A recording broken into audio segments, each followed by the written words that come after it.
Right, we finally did it. We beat Everton 3-0. It totally went against our prediction. And honestly, we're just happy. I'm just happy that we managed to get the result. And, we get the 3 points. We've managed to decrease our goal difference deficit down to zero. So, but are we back? That's the thing. But anyway, guys, welcome back to the Glory Reds FC. And this is the match reaction of Everton versus Manchester United. We traveled away. We managed to get the 3 points. We managed to get the 3 goals.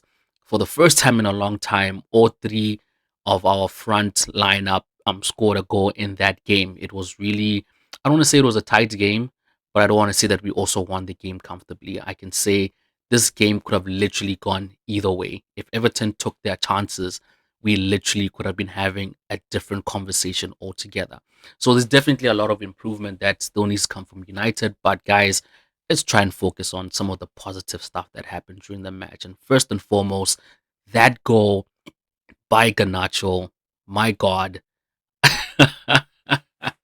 I mean, it's literally being compared to Wayne Rooney's goal against Man City. It was a beautiful goal. It came at the perfect time of the game. We managed to get an early lead, so that goal really counted for something, not just on the scorecard, but also just a brilliant goal in itself. A goal that a young, inspiring player, you know, um, would love to have, in their book to look back on their days when they were coming up and say, man, that year when we played that team, I scored an absolute belter. And that was, I don't want to say the trajectory point in which they now become better and better, but at least it's a beautiful highlight that they can go back and look at. But yeah, that Garnacho goal, absolute cracker. United go ahead in the first half, very early goal, and from there we just seem it's going to be on the up and up. And unfortunately, Everton sort of managed to get back control of the game, and that's when it became very, very tight. They're getting the balls into good spaces, they're creating a lot of big chances.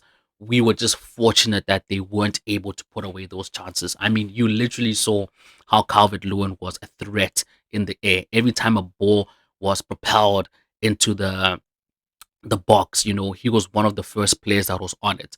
Luckily for us, he just never managed to get the ball where he wanted to get it.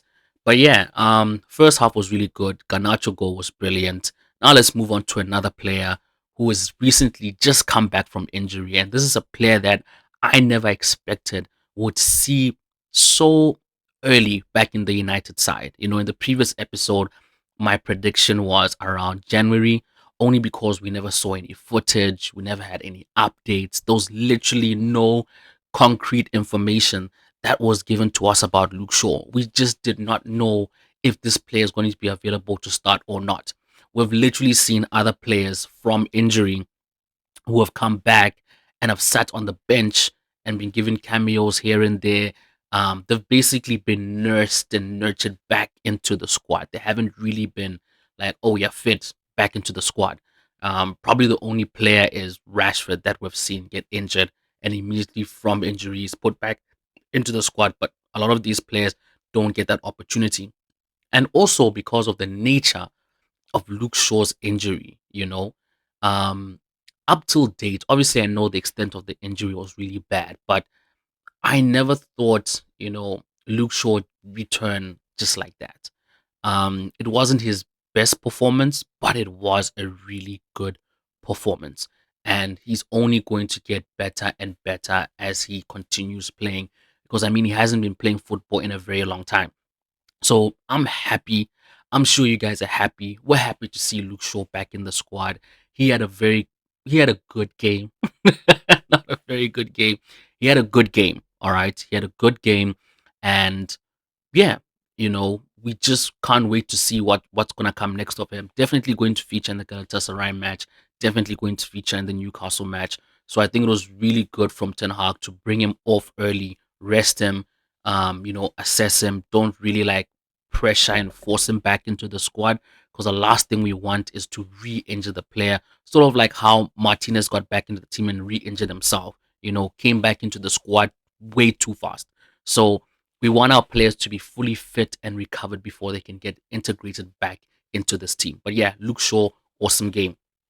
Kobe Mainu, all right. This player, man, oh man, like if there's a player that has exceeded expectations, it's Kobe Mainu, right? We spoke about Kobe Mainu. We spoke about how we believe and how we think Ten Hag, trusts this player and wants to integrate him into the system. We definitely saw during preseason he utilized them a lot, and I spoke about the specific academy players that he decided to utilize during preseason, and that these players, you know, are probably going to be featuring in a lot of the games that are going to come this season. Now, look, it could just be a coincidence only because of the amount of injuries that we have, the players that are off form, red cards, etc. So honestly, maybe this was never in his plans. Maybe Kobe Mainu was a player that he wanted to test with the first team, but wasn't really in his plans. And he sort of had to integrate him into his plans only because of the amount of injuries that we, got at the beginning of the season. So, um, not that I don't want to take any praise away from Ten Hag, right? But at the same time, we shouldn't get ahead of ourselves, right? We don't want to fall into this trap of another academy player comes and performs well, and then we automatically think that he's the next big thing. He's going to integrate into the squad. We've had a lot of, I don't want to say a lot, but we've had quite a number of players from the academy of late being integrated into this first team. I mean, if you look at Garnacho, Maybury, now Kobe Mainu, Forsen also had some game time as well. So yeah, we have a few prospects from the academy that are slowly integrating into that first team. But Kobe Mainu, guys, I think for a debut game, he played absolutely stellar. His composure on the ball was next level. He, honest to God, looked like the most experienced Manchester United player on that pitch, right? When I was watching him play, man, you know what? I actually caught a bit of the under 19 game that he played for England, and watching that game, gave me some insight of what to expect, right? Because when you watch that game, you can see he had that same level of confidence. That good weight, what was passing weight to the ball. Sorry, um, so yeah, like he's the way he finds pocket of space to put himself in, the way he finds his teammates, the way he just sort of just integrates instantaneously with the team. He plays with that team like he's been playing with that team for years. The chemistry is unbelievable, right? Now, if you compare him like Mason Mount. Obviously, I'm not doing a direct one-to-one comparison. We don't have to compare Mason Mount. We can compare a lot of players, but I'm just giving Mason Mount as an example because he's a player that we spent big money on during this transfer window, and he's a player that we've been struggling to integrate into this team. He's still trying to find, the chemistry between the players. We're still trying to find his best position on the field, and maybe that's just the problem. Maybe Mason Mount's position is being occupied by another player and he's not able to play in that position that he thrives at. So with Kobe Mainu coming to the team, he's probably being played in his comfortable position, in his preferred position, in the position that he has been playing for I don't know since when in the academy, and that just becomes second nature to him. But his ability on the ball is a huge asset and an asset that we need in this team.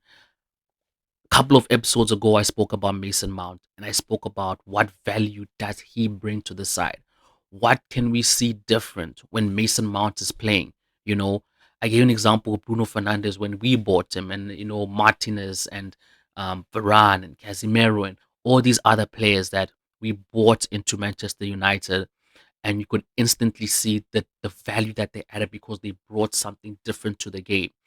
Kobe Mainu brings something different to the side, right? He comes into that midfield very confident. You know, he comes into that midfield with so much composure, like he's such an experienced player.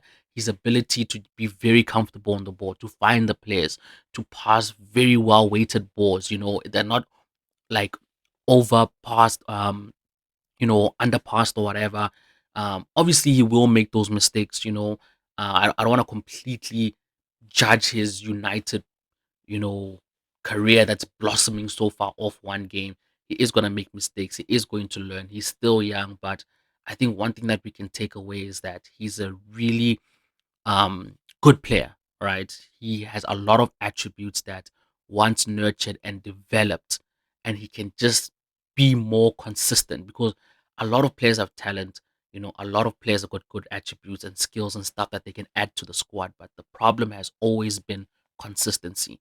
So if we can get some consistency out of Kobe Mano and couple it with his natural talent and all his good abilities and skills, I think he can really be a good, formidable player for Manchester United in the future. But yeah, moving on, Andre Onana, he's a player that we heavily criticized at the beginning of the season, and rightfully so. But yeah, I think he had some really big saves this Everton game that saved our asses, honestly. And he's a player that I'm now starting to warm up to, and I'm happy about that. I'm really happy that he has turned it around for himself, just like Harry Maguire. I'm so happy that he's starting to win the fan base over. Like we're always going to feel bad and you know depressed. Not depressed, but what's this word? But basically, we're still going to feel hard done by De Gea and how he was let go and how he wasn't given more time at the club. But unfortunately, what's done is done, and we need to move on and we need to support our new goalkeeper, who is Andre Onana. And he seems to be getting his confidence back. He's now starting to show us that player that we bought. We're starting to show those attributes that everyone was talking about and saying, hey, this keeper is this type of keeper. Watch out for him. He can be a really good asset to your team. Even though he's now starting to make big saves, we still not playing, I think, to his abilities, which obviously is that, ball playing goalkeeper. Um, we haven't yet reached that level yet with the squad. So we'll probably see the best of Onana later on during the season or maybe even next season. You never know. But Andre Onana, stellar game. Yeah, I'll give him a solid 8 out of 10, for that match. Good match, saved us. And yeah, if it wasn't for him, the scoreline could have been different. So it was a combination of Onana having a very good game and Everton not being able to put the ball behind the net that really allowed us to get this result that we managed to get. So yeah, let's move on to another controversial player, Marcus Rashford. He's a player of late that a lot of the fan base have been split about whether he should start, whether he should bench. You know, um, he's just, I don't want to say, it could be a confidence thing, right? It could be a confidence thing because he hasn't scored goals yet in the Premier League. And he's probably measuring himself to his performance of last season, which is completely natural. And we totally get that. But I honestly believe the switch in position is going to yield big rewards for us and for himself. So I think it was really good that Bruno Fernandes gave Rashford the penalty so he can sort of have that goal and get it out of his system. Not say Rashford shouldn't go and score goals, no, but at least he has sort of broken his drought. Even though it came from a penalty and not from in game play, at least he doesn't have to look back and say, yo, when was the last time I scored a goal?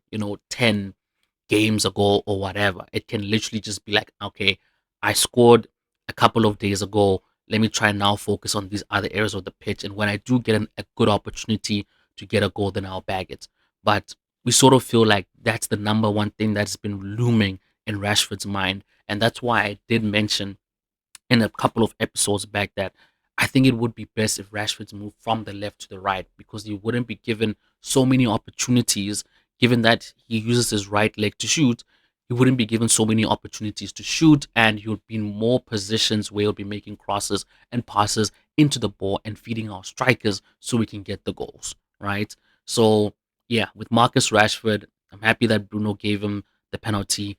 I'm happy that he has now got a goal, but we now need him to put his head down and I don't want to say change his game. I feel it's too late for Rashford. Not too late. I mean, we have seen players in the later careers change positions and change the way they play. Ashley Young, Wayne Rooney. The list goes on.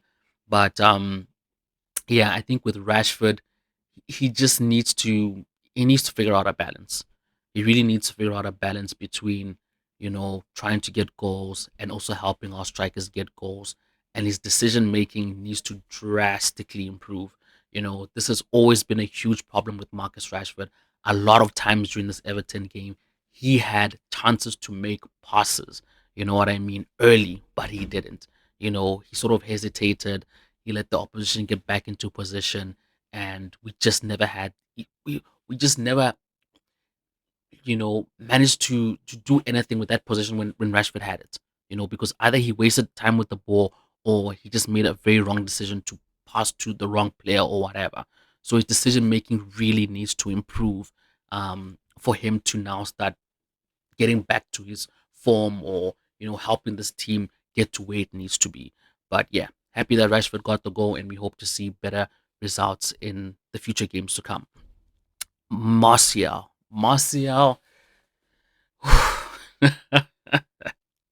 a couple of episodes ago, we spoke about Martial and we basically wrote him off. Not in terms of a footballer, but we just wrote him off as a player that we could rely on. Only because of, you know, him not getting a lot of game time. And we just felt he never was given enough time to actually do something with it. That's number one. Number two, obviously Rasmus Højlund is the player that we're now looking to build around moving forward. Much younger than Martial, offers us something different. And then number three is, um, what did I say? I said the Rasmus one, the game time, and that yeah, he's just it the supply. Yes, sorry, the supply. Like United do not supply the forwards enough balls. We literally feed off scraps. Ronaldo was feeding off scraps before he left, and thankfully Ronaldo is Ronaldo. So he was still able to make something out of nothing, right? But these other players are not Ronaldo, and that's no disrespect to them, right? Rasmus Højlund, still a young upcoming player. We can't expect him to build his career off scraps, right? We need to start feeding these strikers more balls in order for them to do what they do best. And that was a classic example of yesterday, not yesterday, but the 2 days before, Martial doing what he does best. All right. He's a striker. He's very clinical. And that's what he offers us, And a couple of episodes ago, I know I keep making reference back, but I did speak about Martial and that he offers us so much more apart from being a goal scorer, right? He wins free kicks in very good position. He wins penalties for us because he's very quick on his feet and is very agile. He knows how to maneuver himself around inside the box. He can dribble past players, and he's just a prolific finisher. And if that goal was not testimony to what Martial is, then I don't know. It was cool, calm, and composed. The ball was fed through to him. He knew where the back of the net was. He didn't, you know, overexert himself. He didn't try and hit a banger or whatever. He understands that the ball needs to get behind the net. It doesn't have to be, extraordinary or extravagant all the time, because even the simplest of finishes can be the best of finishes. Obviously, I know Garnacho's goal was the best out of that match. All right, so I'm not gonna go into a debate about whose goal was better, Martial's or Garnacho's. But look, man, that Martial goal, you can't sleep on it. Not a lot of strikers have got the ability to stay that calm and composed, one on one, ball fed to them quickly. They have to think really fast. They don't have so many touches. They need to know exactly what they're gonna do. And Martial's instincts are cat-like. As soon as he got the ball, he knew exactly what to do. Chipped it over the keeper. He knew the keeper was going to go low for it. He chipped it over him, got the goal, bagged the third goal, and that's Martial. And let's not forget, he has an extraordinary record against Everton. It's his favorite team to score against. So, Martial, big ups to you. I know I wrote you off, but it wasn't I didn't write you off because of I didn't write you off as a football player. I just wrote you off in terms of, a player that we can rely on um in this United squad. Only because I feel like he has fallen out of favor with Ten Hag, right? And he's just not getting enough minutes. So this is sort of fortunate for him that Rasmus Højlund is injured and that he's being able to get game time. But best believe, regardless of that goal that he scored, when Rasmus is fit to start, he will definitely be starting ahead of Martial.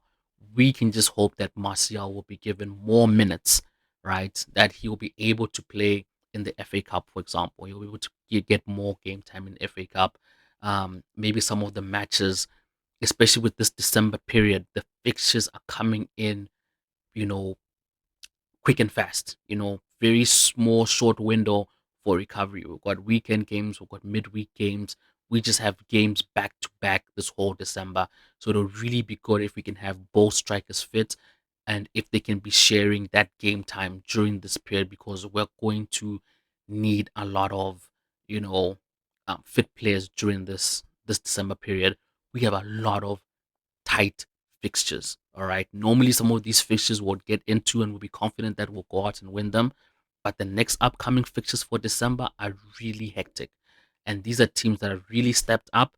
And we're going to get into an episode about December fixtures. But yeah, we really need a lot of players fit for this December period. So I'm happy that some of these players that were injured have come back from injury. I've got Wan Bissaka back. We've got Luke Shaw back. We've got Kobe Mainu back.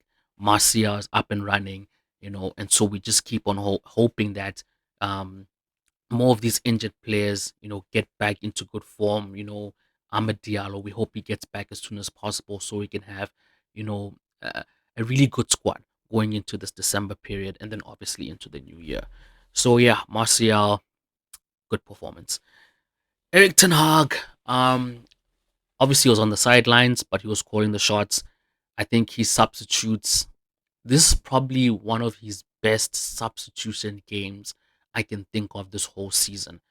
Definitely, there's going to be an argument of Marcus Rashford. He should have come off instead of Garnacho, but we all know that Ten Hag is not going to bench Marcus Rashford. But apart from that, this game, big up to Ten Hag. I feel that his substitutes were spot on. We would have loved to see Kobe Mainu play 90 minutes, but we want to see him playing against Galatasaray. So I think it was really good that he brought him off. Luke Shaw, I'm happy that he brought him off. I'm happy with the players that he brought in. So yeah, I'm happy overall. Scott McTominay, I've got no problem with him, but I would really like to see a pairing of Kobe Mainu and Casemiro or Kobe Mainu and Sofian Amrabat, only because those players are natural center midfielders or natural CDMs in that regard. McTominay is not, right? So I want to see what this team looks like when we actually utilize the type of players that we need in those specific positions. What type of game do we have? So I'd really love to see that, excuse me, in the Galatasaray match, and hopefully, you know, it can be the beginning of, something great. Almost like last season, how we had that trio midfield of Casemiro, Ericsson, and Bruno. It just worked, and we played amazing football. So I'm hoping that we can see something like that being not replicated but reproduced, you know, into something that we can work with moving forward into the future. So yeah, overall performance, like I said, we never had the best of games. All right, we had a decent game. I don't want to get carried away and say we played very well. That's how we got the 3-0 result. No, brilliant individuals, um, just happened to change the game, right? Beautiful cross in from Delo, beautiful finish from Garnacho. Martial managed to concede a penalty for us, or get a penalty for us, sorry, and then Marcus Rashford managed to convert it. And then in the last minute, again, we managed to find some space, and Martial managed to close the game off. Other than that, I can't really say that United had a very, I can't say they had a 3-0 performance. Let me put it like that. All right. We're not dominating. We were not creating a lot of chances. You know, we were not running the midfield. No, like it was a very 50-50 game. Like I said, it literally could have gone any way. Everton could have won that match, but we're just happy we won the match. We don't want to be negative about the game. We want to take all the positives, take the result, and we keep building from there. Right now, we're currently still sixth. We've reduced our goal difference to 0. So hopefully we can continue to score more goals, keep more clean sheets, so that we can also build up our goal difference, because that's also very important to winning a season, right? Once upon a time, we lost the season to goal difference. Okay, we do not want to lose, top four position because we were not able to score enough goals. So this team needs to start scoring more goals, and yeah, we just hope that we're gonna build from there. The question I asked at the beginning of this episode: Are we back? We're getting there.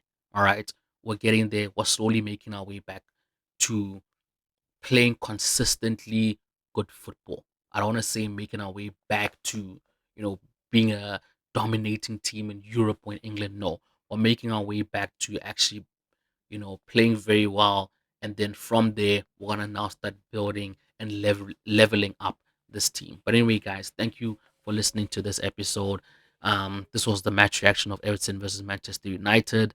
Later on, Ben is going to have a video of the match preview for Galatasaray versus Manchester United. I think we're playing away. I'm not sure, but anyway, he's gonna record. He's going to release something later on, probably today or tomorrow, and then of course we're gonna come back for the reaction. But anyway, guys, thank you once again for listening to this episode, and we'll catch y'all in the next one. Peace.